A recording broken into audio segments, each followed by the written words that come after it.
अस्सलाम वालेकुम वरहमतुल्लाहि वबरकातुहू। अभी अभी ये खबर सामने आ गई है कि हाफिज साद हुसैन रिजवी को गोली लग चुकी है और मुख्तलिफ ज़राए का कहना है कि ये तो बात पक्की है कि हाफिज साद रिजवी को गोली लगी है।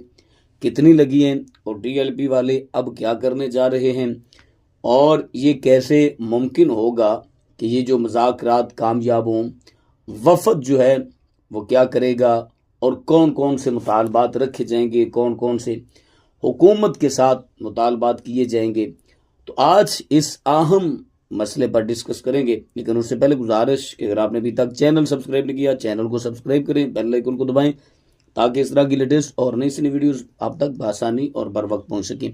देखिए, एक तरफ हुकूमत, दूसरी तरफ टीएलपी, दरमियान में अवाम है, पाकिस्तानी अवाम है। एक तरफ तो कायदे मिल्लत इस्लामिया हाफिज साद हुसैन रिजवी और दूसरी तरफ हुकूमत पंजाब, पाकिस्तानी हुकूमत। ये जो कुछ दिनों से सोशल मीडिया पर मामलात चल रहे हैं, आप देख रहे हैं, और जो कुछ हुआ वो भी आपने देखा, कैसे शेलिंग की गई, कैसे कत्ल गारत की गई, कैसे सारे मामलात हुए। उनमें पुलिस वाले भी थे, उनमें तहरीक के कारकुनान भी थे।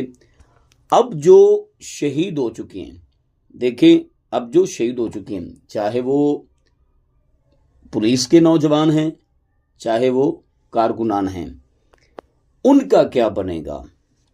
दोनों तरफ से शहादतें हुई, इसमें कोई दो राय नहीं है।